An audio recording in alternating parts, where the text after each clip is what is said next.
Hey guys, welcome to a new video. Like, comment and subscribe if you enjoy.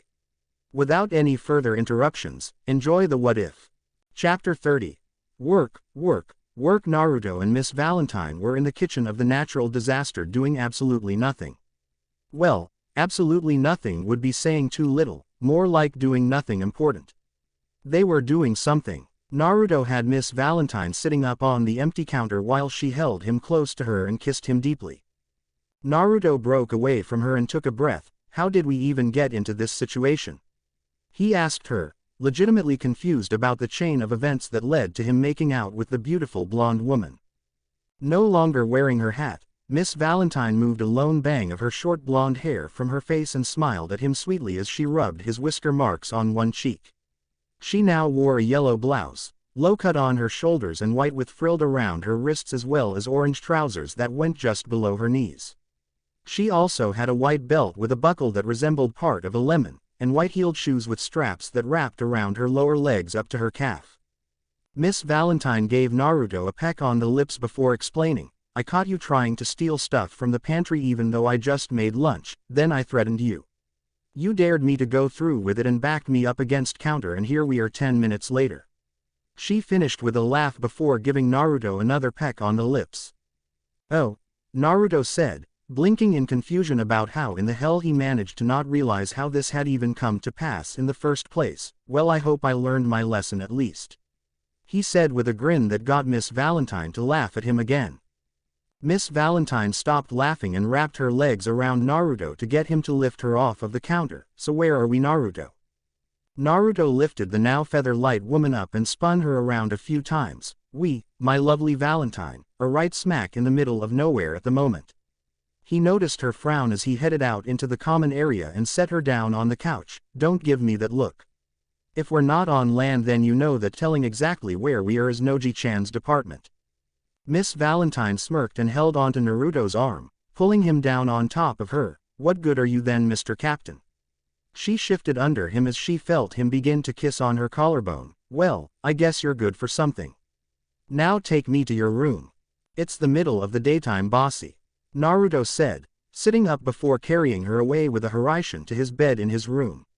By the time he had backed away from her, Miss Valentine had already taken off her shoes, pants, and belt, fast. "I don't care. You've kept me waiting for long enough. I'm getting something right now," Miss Valentine said, waving her legs around lightly until Naruto grabbed them both and positioned them with her ankles up on his shoulders. She let out a shiver when he began kissing his way up both of her legs. "You've kept yourself waiting," Naruto said, still kissing Miss Valentine's legs but taking off his Hite-8 and sage coat to cast them to the side of his bed. "It was always up to you. I half expected you to just jump me whenever you wanted after you told me how you felt." Miss Valentine gave him a slightly offended look. "I don't give off that kind of vibe, do I?" She noticed Naruto had stopped kissing on her just as he had reached her knees to give her a deadpan look. She eventually laughed slightly. "Okay, I guess the draping myself all over you and all of the other things did give off that kind of vibe." She leaned back and sighed in relief when she felt him resume his attention over her again. Naruto kissed his way to Miss Valentine's thighs where she stopped him. He growled at having his flow broken until he felt Miss Valentine pulling on the collar of his shirt, taking it up over his head. Once his eyes locked with hers again, he saw that she wasn't even looking at him, just at his body, seeming to take him all in. Taking advantage of the temporary lull, Naruto formed a cage bunshin that got Miss Valentine to widen her eyes. "Naruto, no. I want to do this but I'm not. Lime start. It's not meant for that reason, Valentine-chan," Naruto said amusedly while the clone started mumbling in resentment at his stingy creator. It walked over to his desk and grabbed a seal tag before slapping it on the wall and activating it. With its job done, the cage bunshin flipped Naruto off and dispelled. "There, now no one can hear you cry out." "Now where were we?" he asked Miss Valentine, who placed his face back against her thigh, getting him to keep kissing his way down her leg. She shut her eyes and enjoyed how gentle he was being with her, only to squeak in surprise when she felt Naruto tug her panties to the side and begin rubbing her pussy. "Naruto." Miss Valentine had a heated blush on her face as Naruto pulled her panties off. Her own hands absently worked their way to her chest where she began pinching her own nipples while her blonde captain began to use one of his digits to play with her slowly. Naruto tossed her undergarments to the side and positioned his head back between her legs. Calm down, Valentine-chan. Just relax, okay. He gave the insides of her thighs another kiss before gently attaching his mouth to her sex. His tongue began licking along the sides between her pussy lips, eliciting a soft moan from the recipient of his affections.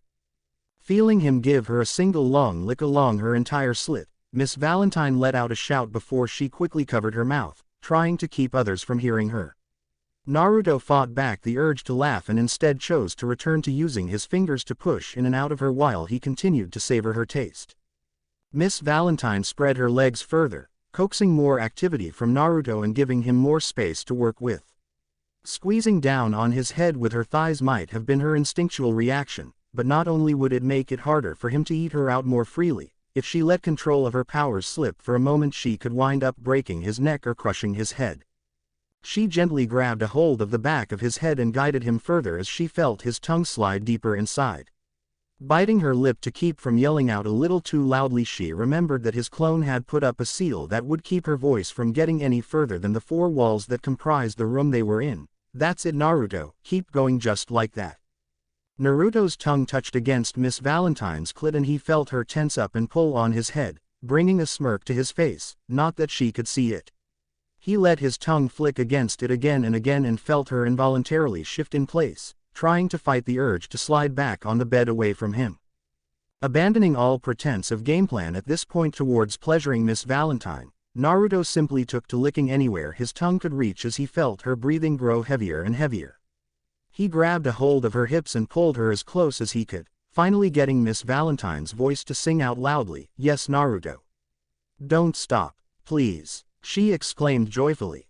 As he continued to do just that, he realized that was one of the things he truly enjoyed about Miss Valentine. She pretty much wore however she was feeling out in the open. It was pretty easy to tell if she was angry or sad, so he could always know when to cheer her up fairly quickly. And the times when she actually had been angry or sad were few and far between.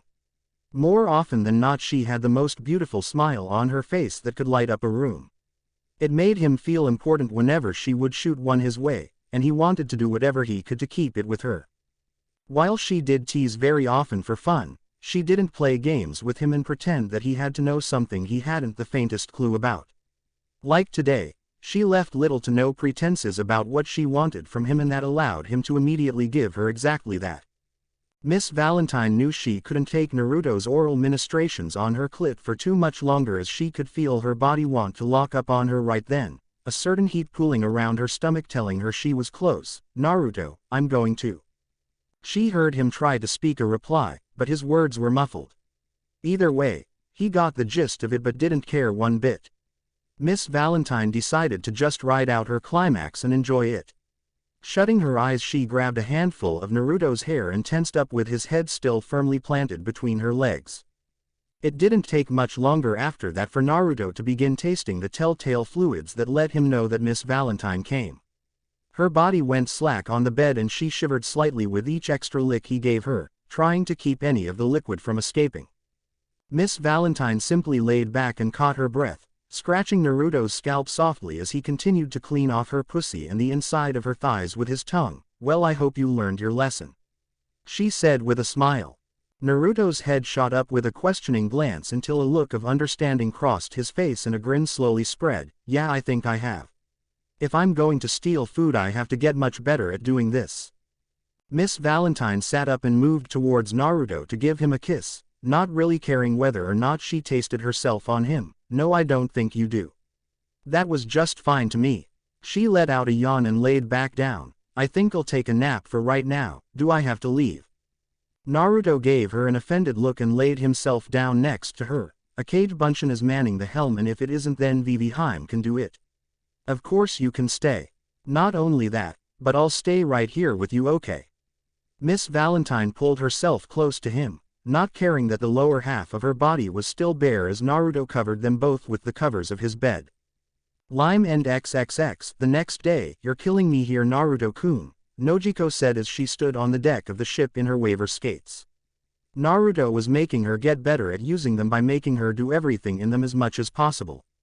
Naruto watched her move around from the helm with a smirk on his face. Eventually you're going to get sick of creeping around here in slow motion and you're going to play with going faster. Now come here and tell me where we are. Nojiko glared at him but slowly crept her way up the stairs in her skates, taking all of 3 minutes to do what should have taken 10 seconds at the most. I can't wait until I'm fast enough on these things to make you miserable. Maybe, Naruto said as she finally made it to his side, but until then you're going to be the cutest turtle I've ever seen. He saw her pout as she continued to work her ability to use the skates. Would you just go faster? What's the worst that could happen? Nojiko turned towards him abruptly with her hands on her hips as she tried to work on going backwards. I could fall off of the ship. I could hit the mast.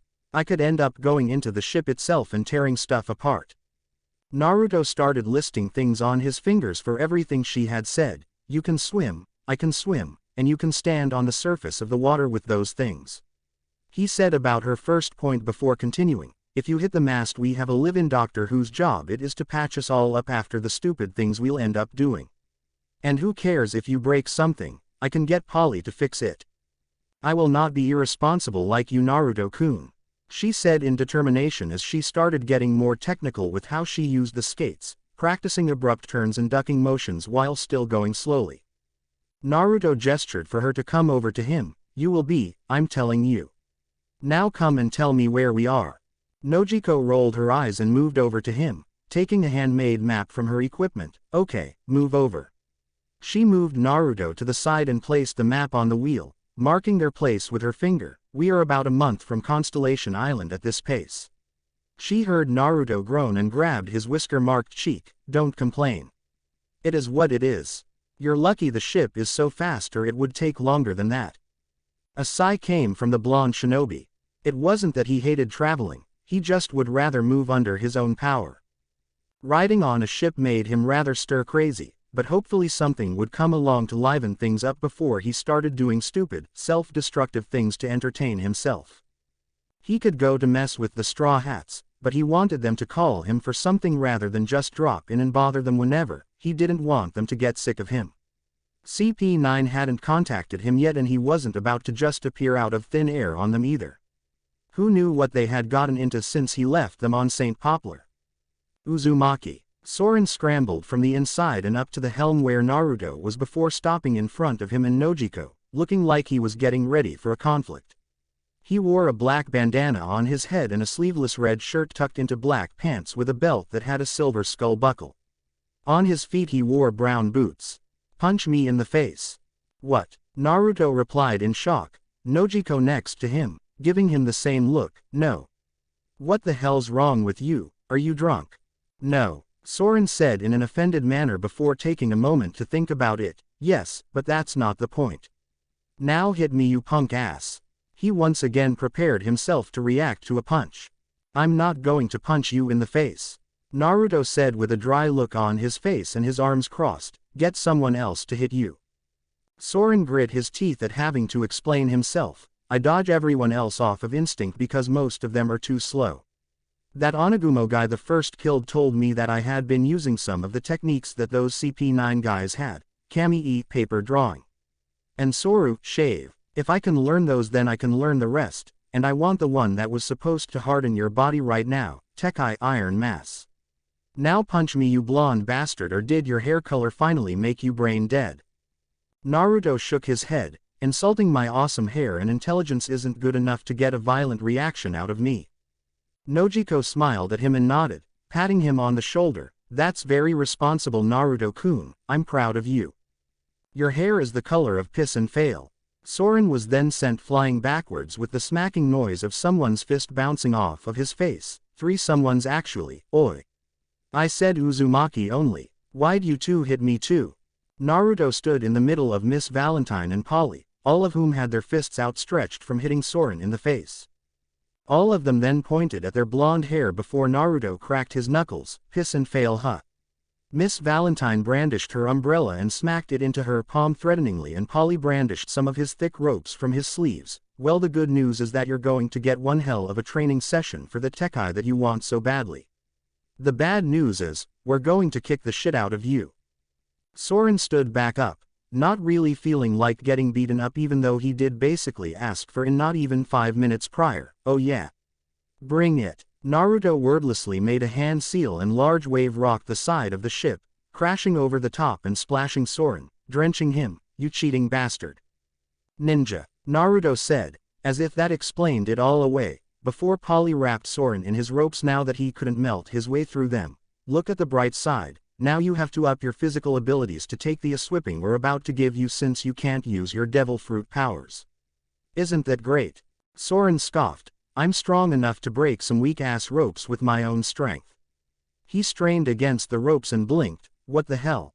Polly smirked, these are my specially weaved ropes. They're damn near unbreakable by normal means. He said, pulling them tighter to rid them of any wiggle room possible. Fuck, Soren said as they all closed in on him. XXX.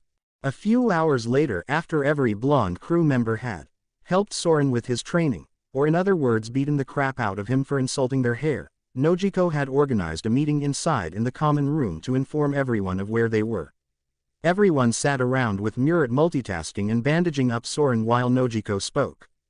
On a large map spread out on the table in the center of the room, Nojiko pointed out their position on the map. Okay, while we head towards Constellation Island we're going to be pretty danger close to the calm belt.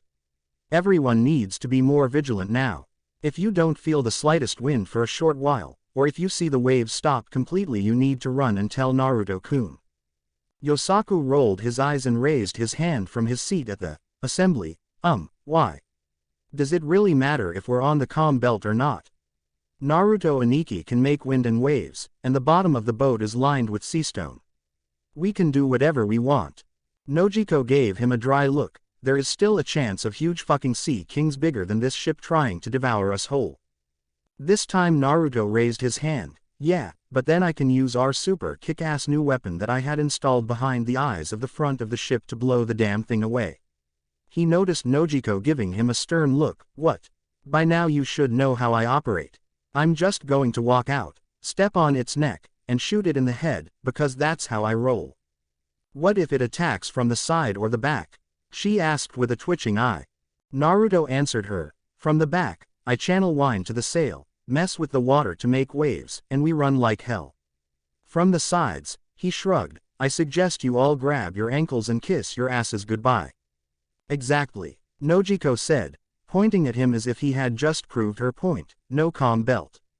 Calm belt bad. Nojiko says so, she said as if she were speaking to children around the entire room while she tapped the indicated area on the map.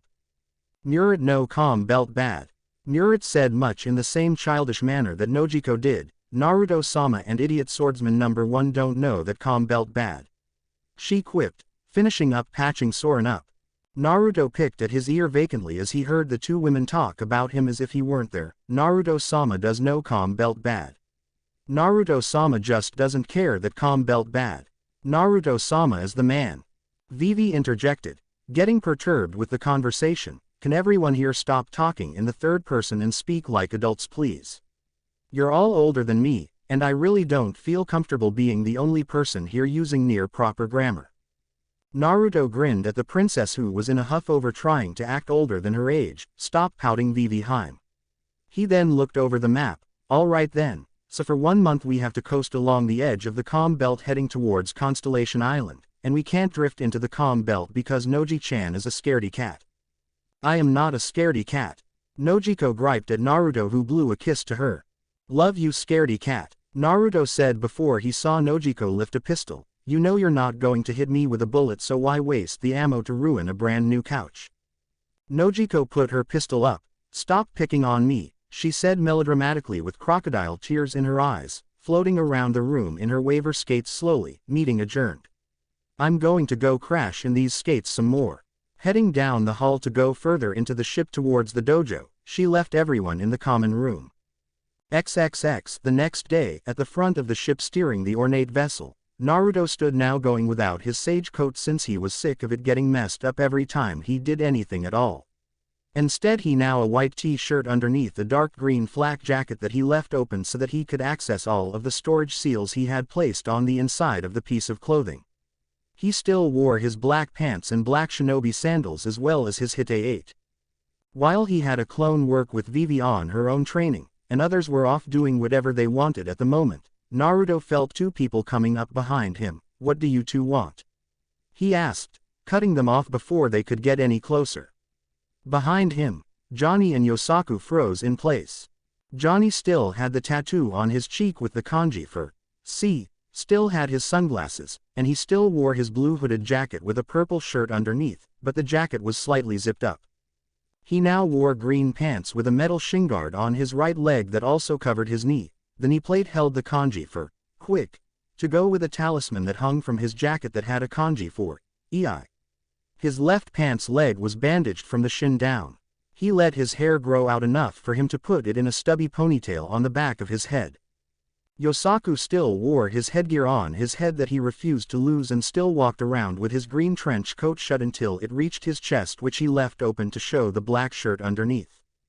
Johnny and Yosaku looked at each other wondering how he kept doing that kind of stuff, but they set that thought aside for the moment to ask their question. Johnny cleared his throat before speaking. "Naruto Aniki, we were thinking, we need an allowance." "No. What are you, 7? Naruto said plainly. "Everyone on the ship keeps up with their own money. We split up a fraction of everything we get when we first get money, the rest goes into savings in case we ever need a ton of cash for anything. You guys knew this already. Why are you hitting me up for more?" "Because no one else would spot us any," Yosaku said under his breath until an elbow from Johnny got him to speak up properly. "We want stuff. Everyone has their own stuff except for us. That's it," Naruto said with a twitching eye that they couldn't see. "You just want stuff. That's the only reason. Most of us provided our own stuff by paying for it or bringing it from home. What the fuck happened to the money I gave you too?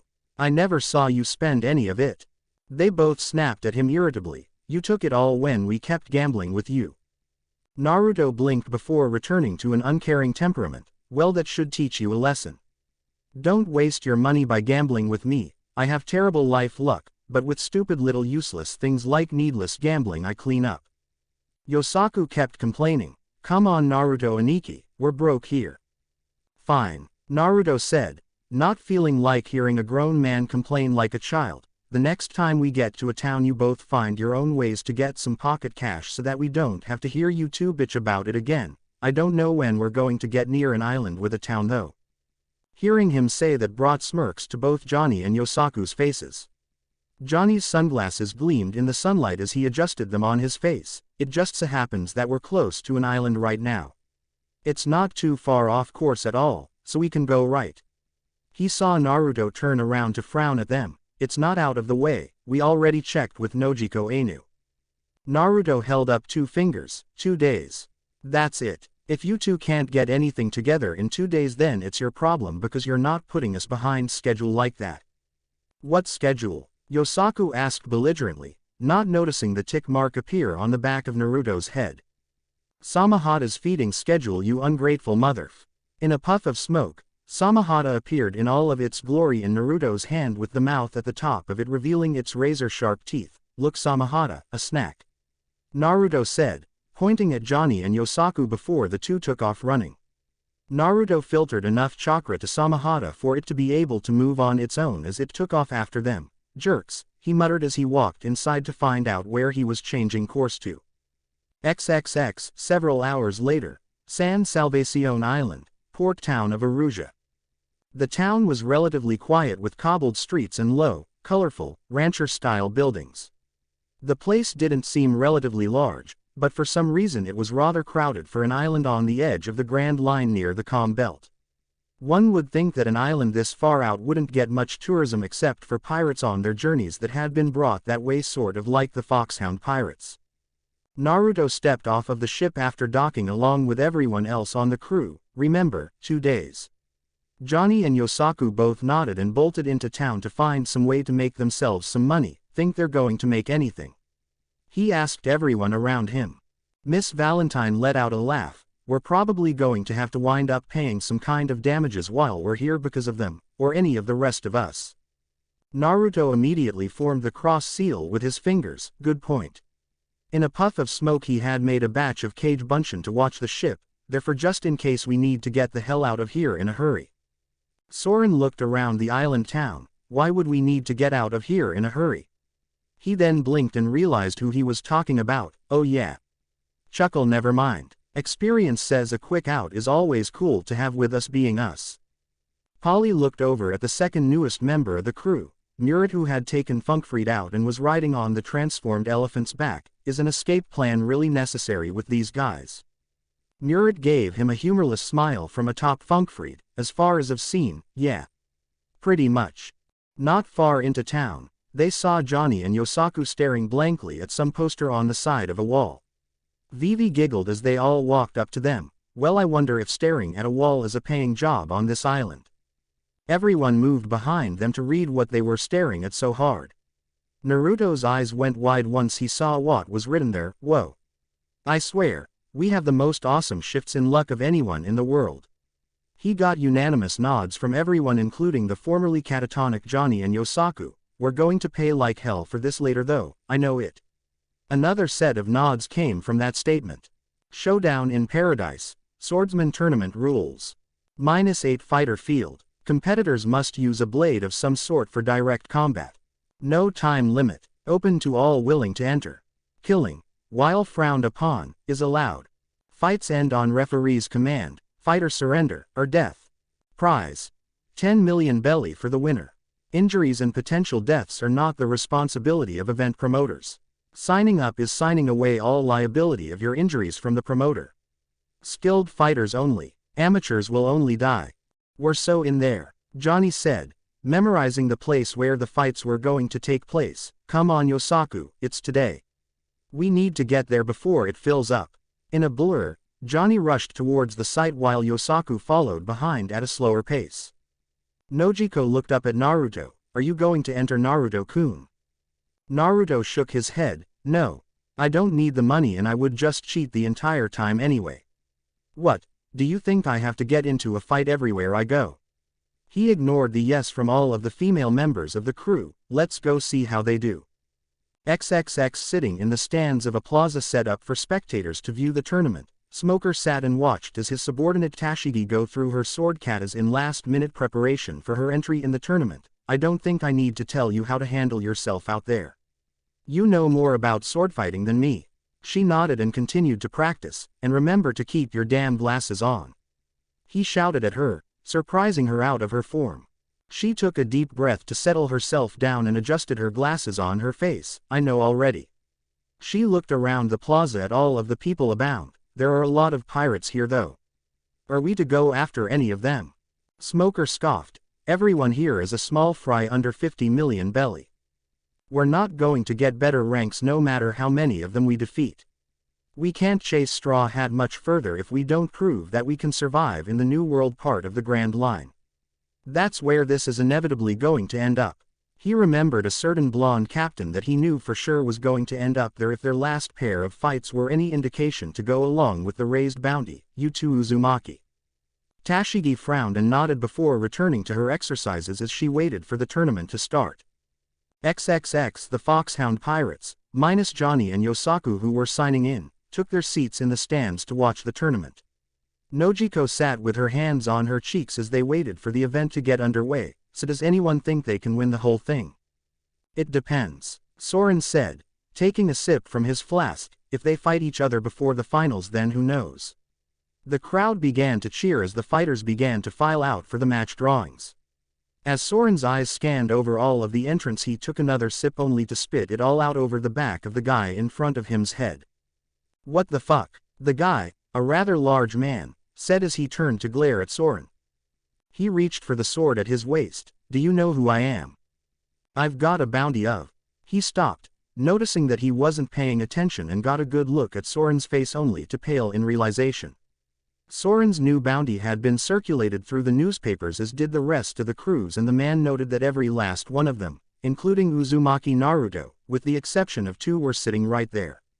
He simply turned around and returned his attention to the competitors before he started something he couldn't finish. Polly raised an eyebrow at Soren, choking on what was probably a combination of lemon juice and booze of some sort. What's wrong with him? Did he see a ghost or something?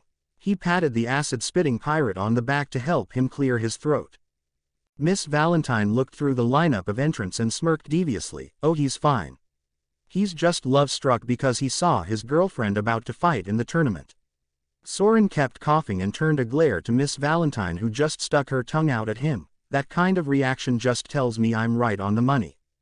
Not my girlfriend, he choked out, pounding his chest with his fist to clear his airways. She wants to kill me. Naruto grinned at Soren. If a girl points a deadly weapon at you, that just means that she likes you, right, Noji-chan? He said to his blue-haired sniper, who was looking intently through the rest of the crowd. What's the matter? If that Tashigi girl is here, then that means that smoker is here. She replied, eyes perusing the area to spot said man before he saw them. Eventually she saw him all the way across the set-up arena looking down at the ring. Got him. He doesn't seem to be able to recognize Johnny or Yosaku, so as long as he doesn't see Naruto-kun we should be fine.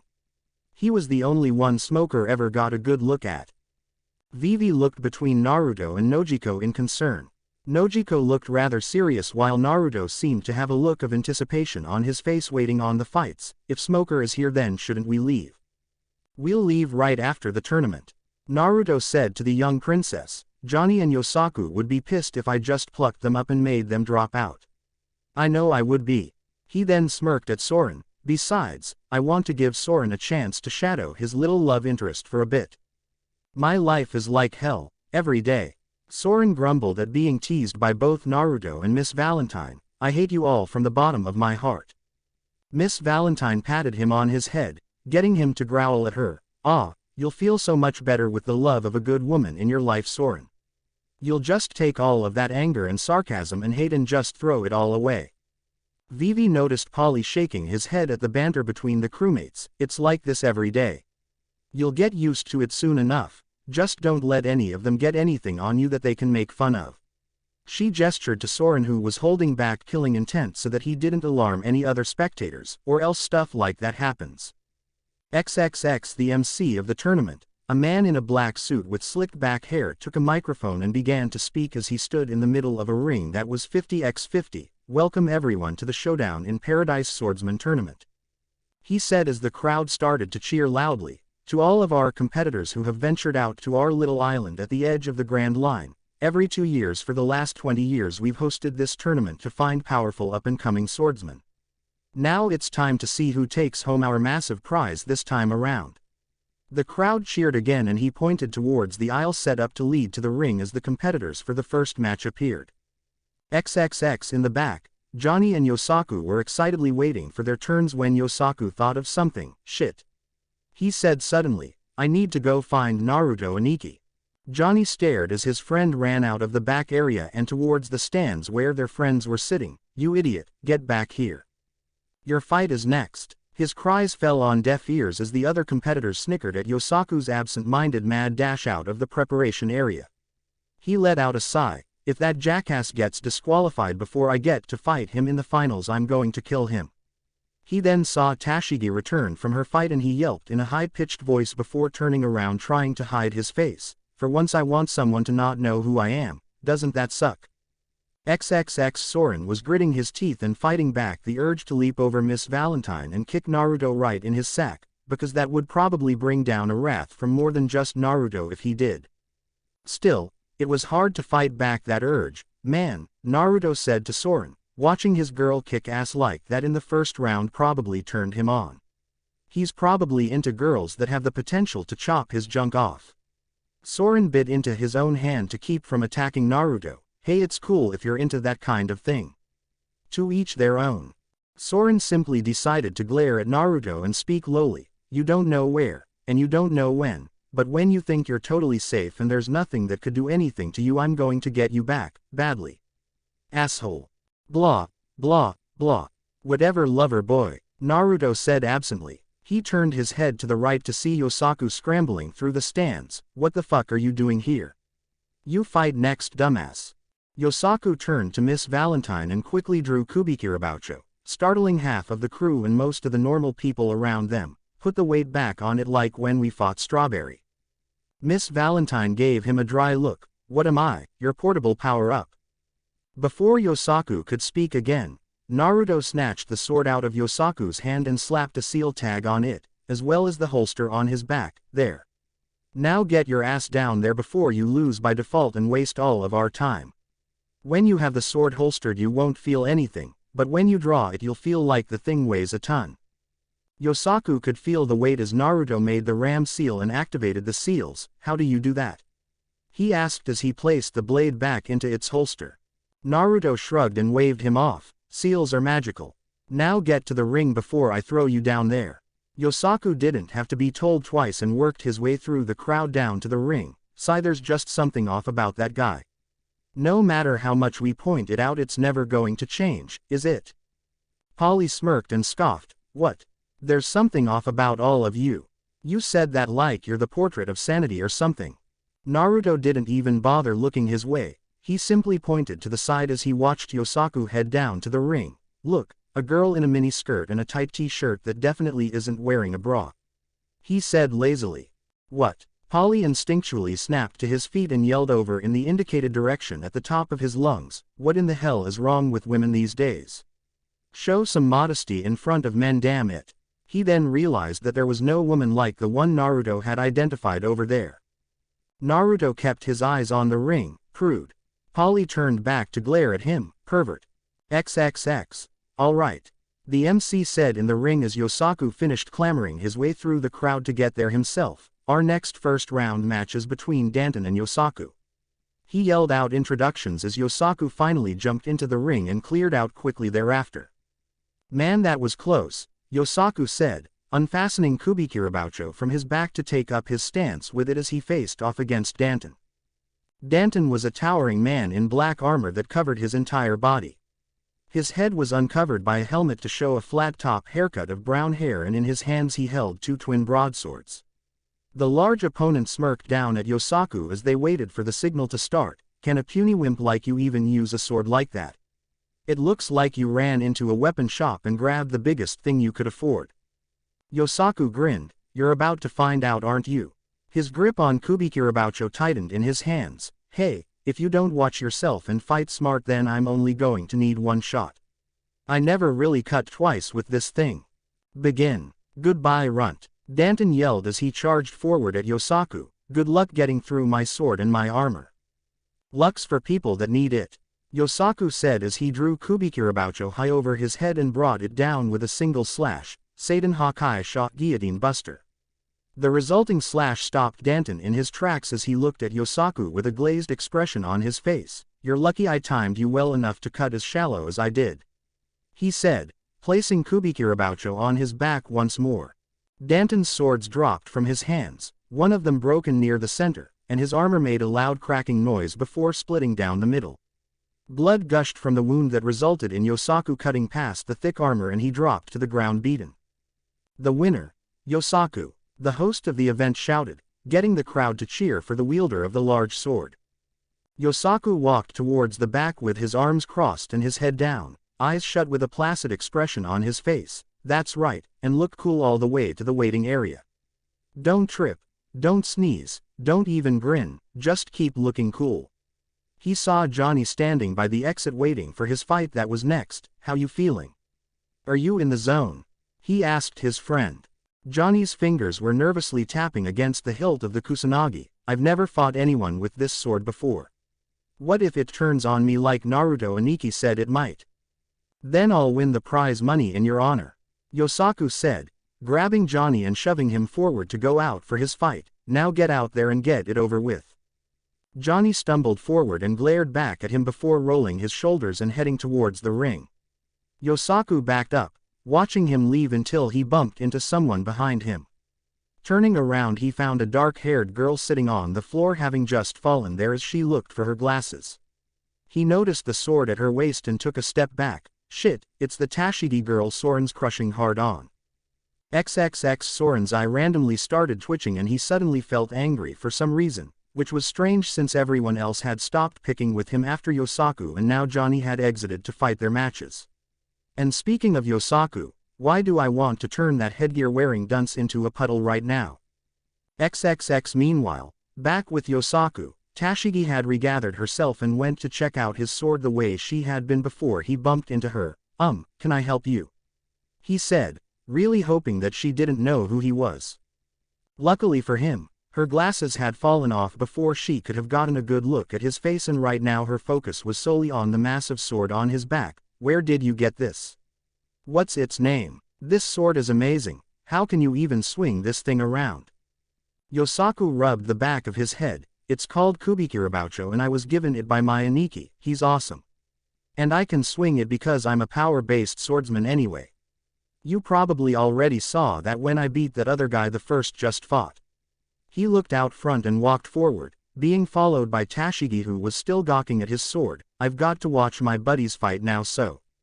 "Oh," Tashigi said, still not taking her attention away from the sword. "Don't mind me, I'll just be admiring your beautiful weapon until it's my turn."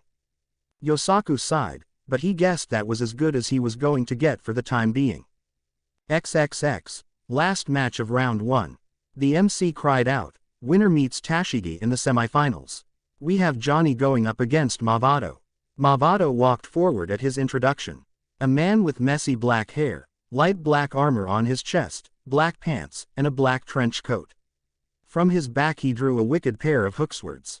Johnny just shifted himself into his ready stance with his hand around the handle of his blade, prepared to draw. "Move first or you're not going to get another chance," he said as he moved his hand down and flicked the guard of the sword with his thumb to loosen it from the sheath. Mavado rushed towards him and took a pair of swings with his twin hookswords that Johnny stepped back from. He still had yet to draw his sword, instead opting to slip out of the way of Mavado's attacks. As Mavado missed very wide with one of his attacks, Johnny's eyes caught it and he focused in intently. Before Mavado could move, he felt a breeze, saw a blur, and Johnny was behind him. His sword slid back into its sheath. Johnny simply kept walking away, not bothering to turn around even when Mavado did. "Jigoku de no Kage, shadows over hell," he said as he let his sword finish placing itself away with a click. Mavado was about to head after him again when both of his swords fell to the ground out of his hands. Both of his shoulders had deep puncture wounds in them and he had a slash wound across his chest joining them. Blood began to pour from the wounds as he dropped to his knees and the MC moved in to check him over. Mavado can no longer hold his weapons, therefore the winner is Johnny. Woo, yeah, the sword didn't kill him. Way to go, Johnny. Naruto's voice echoed out across the area above anyone else cheering.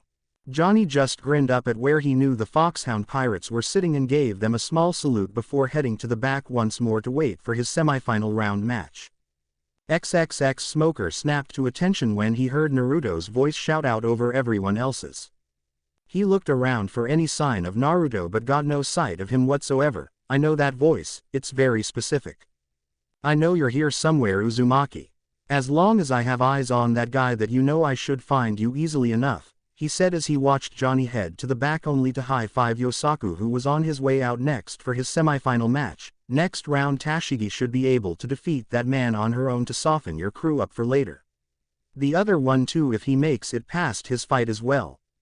XXX Johnny didn't even bother trying to see if Yosaku flattened his opponent. The sound of the crowd quickly cheering after the introduction told him all he needed to know. "Cool.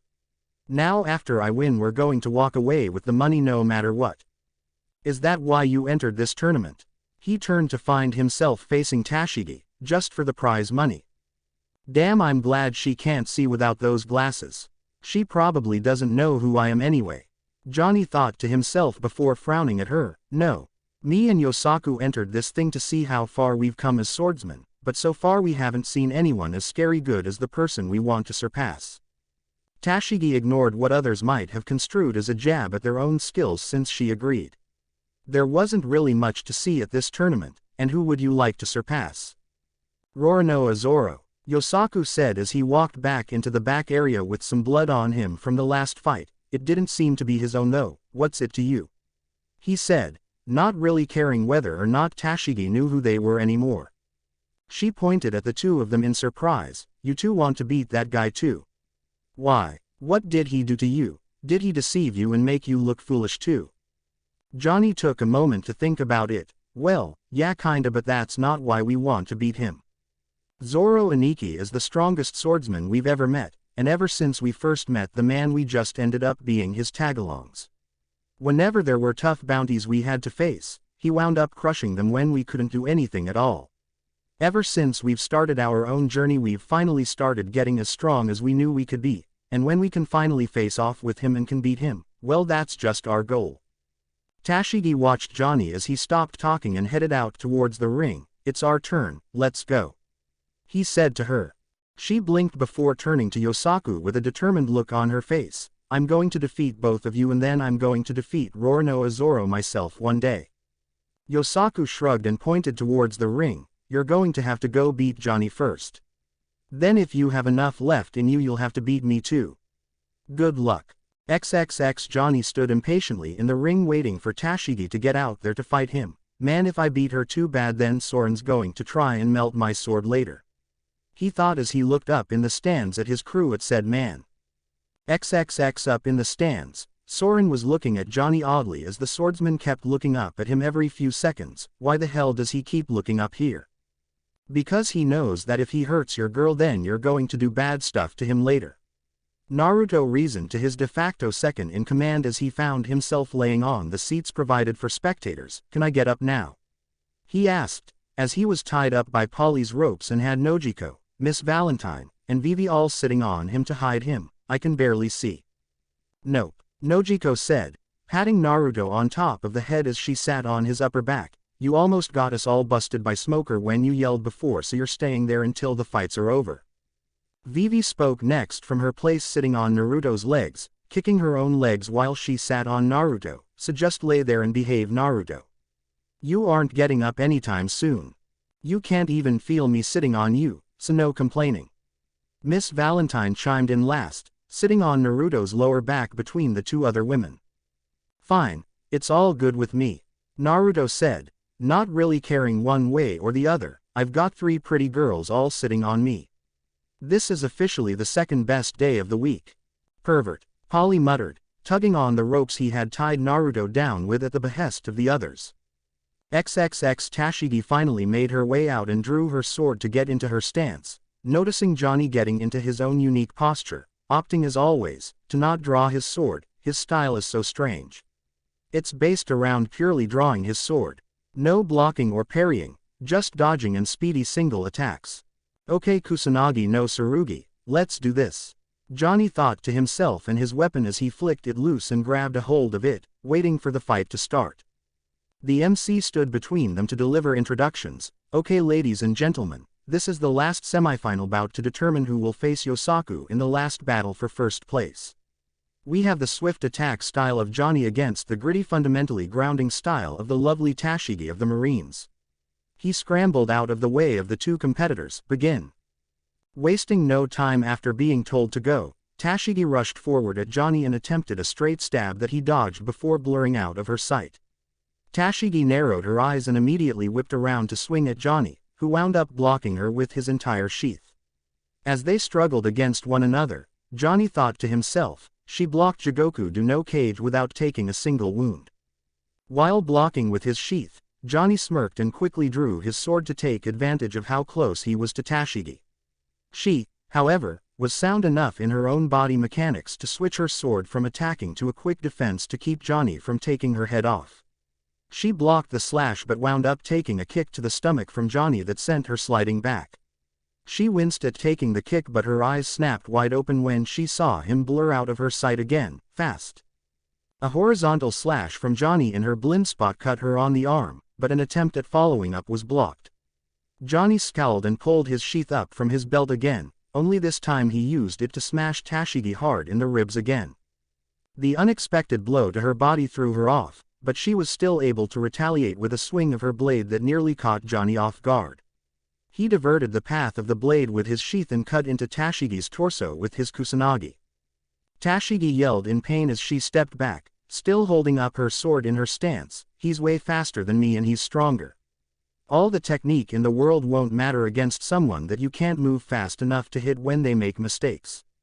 Johnny's reflexes were too sudden for her. His short-range speed was almost untraceable to her. Calm down and focus, I have to use that move, and I have to make sure that it hits. Tashigi backed off and took a deep breath to fight down the pain from taking her damage at the hands of Johnny. She held her sword down by her side in a new stance as she began to build energy.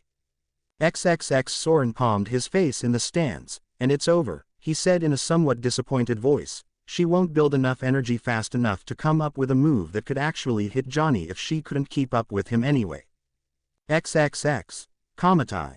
Before she could make the full motion for whatever she was going to attempt with her next slash, Johnny had already rushed at her and had cut her down with a speed that could only be seen as a series of flashes. Subaru J, sliding J. He yelled as he slid to a stop on the other side of Tashigi, his sword still fully extended from his last motion. Tashigi's glasses fell from her face and she dropped to her knees as wounds opened up all over her body, but she still held onto her sword. She used it to help herself shakily stand back up where she was barely able to lift her blade back up. Johnny sighed and turned back around, his sword sheathed once more. He wasn't going to tell her to quit, because he wouldn't have quit if he had been her. If I killed you, even by accident, someone in the crowd right now would kill me. Tashigi glared at him defiantly as she planned to keep fighting. Commodore Smoker wouldn't come after you. I entered this tournament knowing what would happen to me. Johnny raised an eyebrow. Smoker. Yeah, I didn't mean him though.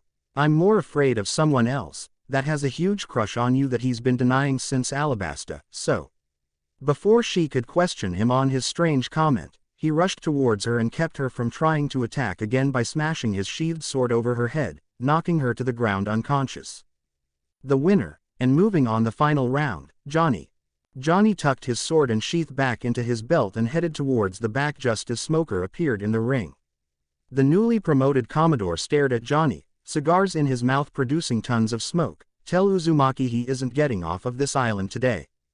Johnny nodded and kept walking. Yeah, I'll tell him. You should get her patched up before Soren tries to kill you for ignoring her later. Smoker walked over to Tashigi and picked her up. I'll be back for the rest of you later. He said as he carried her off to get medical treatment. No you won't, Johnny said under his breath with a smirk, walking over to the MC. The prize for the finals had been carried out for the last match and placed under guard until the tournament ended. Coming up next is the final round for our glorious prize and for title of the year's best swordsman. He opened his mouth to say more, but Johnny's hand on his shoulder stopped him. It looks like one of our competitors would like to address his audience or his upcoming opponent. Johnny took the microphone from the man's hand and looked around at the crowd with a grin on his face. You guys enjoying yourselves? He got a loud cheer from the crowd. You guys want to see some more fighting? That got an even louder cheer as Yosaku started to come out from the back. Are you guys ready to get this final round on already? He yelled at them, getting them all fired up more than before. Well, that's too damn bad because I quit. Yosaku started laughing raucously as he walked over to the table where the money had been neatly placed into a sack while they had been talking. He shoved the confused guards out of the way. That means the money is mine. He looked back at Johnny who had a victorious grin on his face. And what's mine is yours, bro. Johnny pumped his fists into the air. There's no I in team, but there sure as hell is in belly. As in, I'm the proud owner of half of 10 million belly, so you can all suck it. Fucking brilliant, Naruto yelled from his seat as the crowd started to boo. In a shunshin he appeared and grabbed both Johnny and Yosaku. I'm so proud of you both. Now let's get the fuck out of here before they try to kill us. He said as Yosaku swiftly grabbed up their gained cash. The MC that had promoted the event roared at them angrily. You can't just take that money. You have to win the tournament. You're stealing. Naruto blinked and tilted his head in confusion. They did win the tournament. All you would have gotten out of it was one more fight. Yosaku and Johnny nodded and then spoke simultaneously. Besides, we're pirates. Naruto growled at them as the entire crowd boxed them in and started to slowly close in. For the last time, we are not fucking pirates. I'm a ninja. I haven't done a single thing that would make me a pirate. Johnny rolled his eyes behind his sunglasses. Then why'd you let us call ourselves the Foxhound Pirates? Naruto and Ikki. Foxhound Pirates, one man repeated, stopping everyone cold in their tracks. Naruto and Ikki. They all took a good hard look at Naruto and took special notice of the whisker marks on his cheeks. Holy shit, that's that guy. Uzumaki Naruto. The people started to panic and ran away from Naruto, Johnny, and Yosaku, leaving them alone in the plaza with all of the money. Yosaku looked around and chuckled, well, at least that gave everybody else time to get out of here.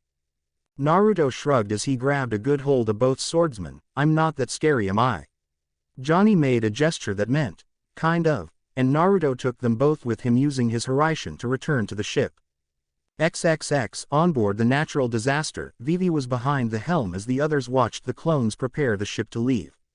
Nojiko stood back as the clones had gotten everything set, allowing Vivi to begin to steer the ship out of the bay. Why are you steering the ship and not a clone of Naruto-kun? Vivi smiled back at Nojiko as she continued directing the ship, because Naruto taught me how to run the ship one night when I couldn't sleep. She giggled slightly. The only thing I don't know how to do is whatever those weird eyes at the front of the ship are for. No chakra to use. He said he wouldn't teach any of us how to use that anyway, it might kill us. Clattering from inside could be heard before Johnny and Yosaku ran outside and vomited over the side of the ship. Naruto walked out after them shortly after, shaking his head. Yeah, it took me a while to get used to moving like that too. He walked over to Vivi, who relinquished control of the ship to him. Good work, Vivi Heim, but I'm going to need to be in control for this next part, he said, pointing ahead to where a bunch of marine ships were converging broadside to cut off their exit from the area. Soren from up in the crow's nest yelled down at them, fucking Smoker beat us back to his ships and cut us off, Uzumaki. What are we doing to get out of this one? Don't get all pissy, Soren. You can flirt with the sword chick the next time Smoker tracks us down somehow. Ignoring Soren's growl of anger, Naruto sat down in a meditative position in front of the helm with his eyes shut until he opened them to reveal the Rinnegan. We're gonna make a hole. How? Soren yelled back down from up top. Like this, Naruto said as he started to pump chakra through his body into the seal array beneath him on the deck. Man, this is going to suck for me. He sighed and made a ram seal so that he could manipulate his own chakra through the array. XXX. On board Smoker's ship, Smoker looked out at the half-dozen ships he had, all prepared to fire on the Foxhound pirate's ship, which was heading straight forward towards them. What's your endgame, Uzumaki? Even with your weird powers you can't just walk right through this. He looked over at a nearby enlisted man. Prepare to fire. Send word to the other ships. Yes, sir. The man said before receiving a message from another marine. All ships are ready to fire on the queue of this ship, sir. Smoker nodded before yelling, fire all guns. Fire all guns. The marine shouted to everyone else as they all opened fire on the natural disaster. Shinra Tensei, heavenly subjugation of the omnipresent god. That yell echoed out over all of the cannon fire just as the allied ships opened fire on the ship housing Naruto and his crew. Every bit of ammunition that'd been launched at him flew back and hit the ships themselves, taking out sails and smashing into ships. Smoker turned his body to smoke to avoid taking a direct hit from a cannonball that smashed into the deck behind him. What the fuck just happened? He growled out as the marines scrambled around the ship. Smoker then noticed Naruto's ship still coming right for them. What is that idiot doing now? Mimokudama no Rasengan, figurehead spiraling sphere.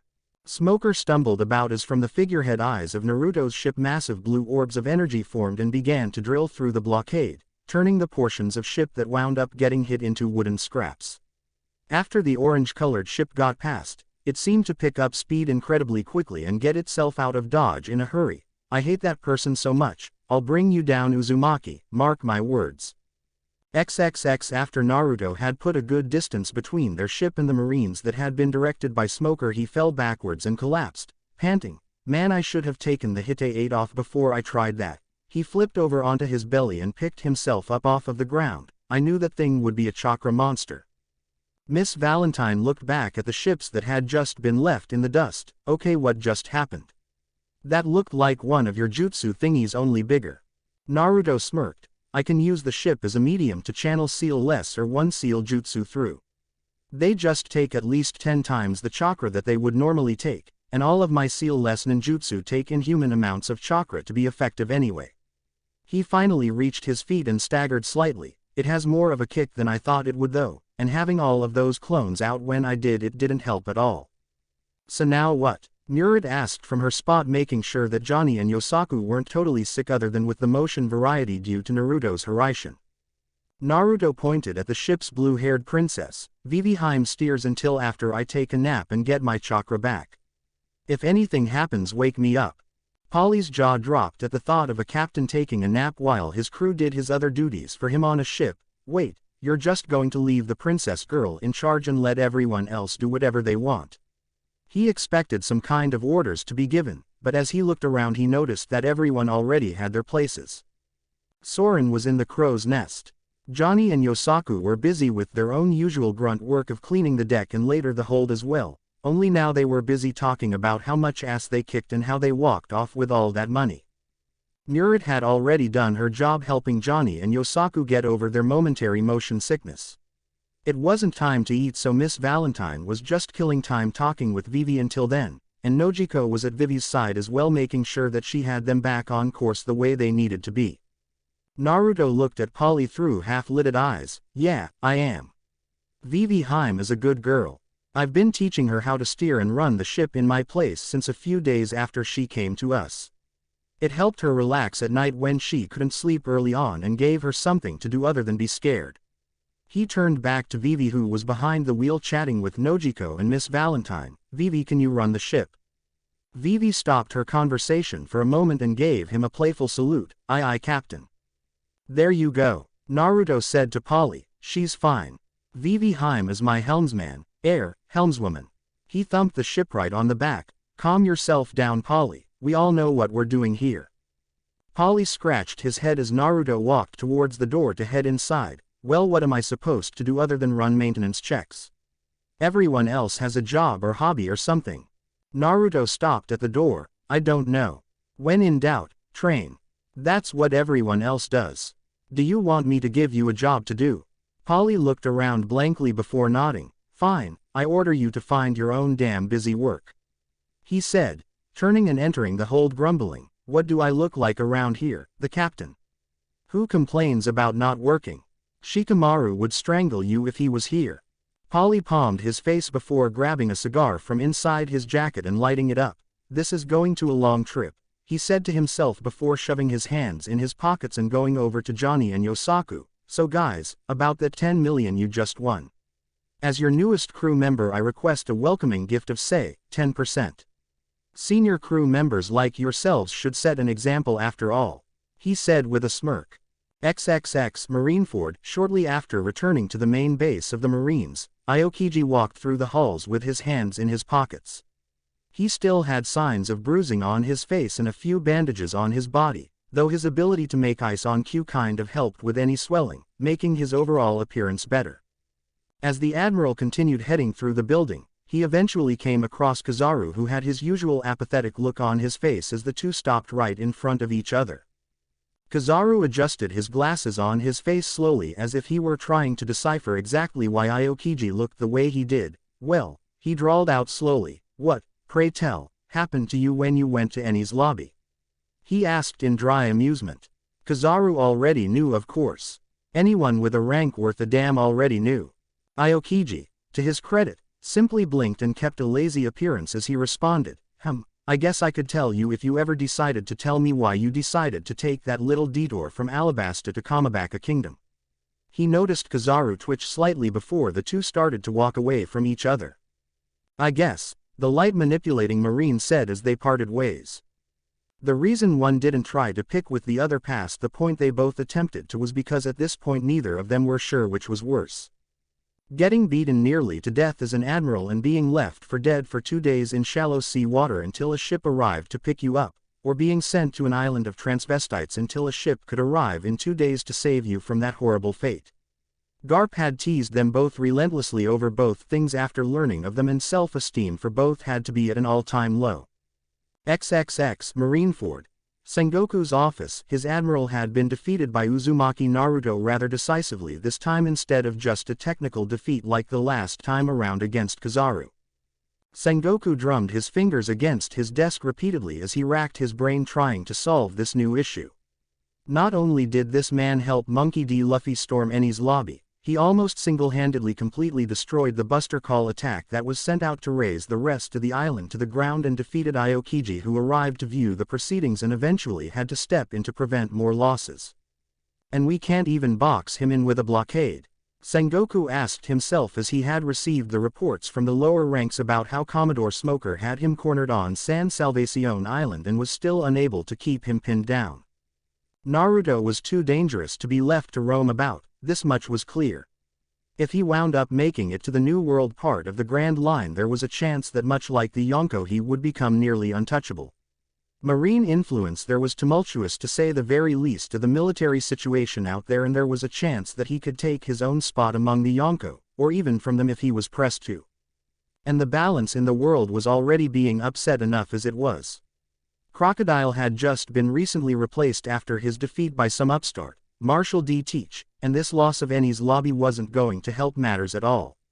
CP9 were still unaccounted for, and there was officially a chip in the armor of the Marines. Sengoku reached to the side on his desk and poured himself a cup of tea. I'm getting too old for all of this. Thank you for watching. If you enjoyed the video, be sure to like, comment and subscribe, as well as checking out the author on fanfiction.net.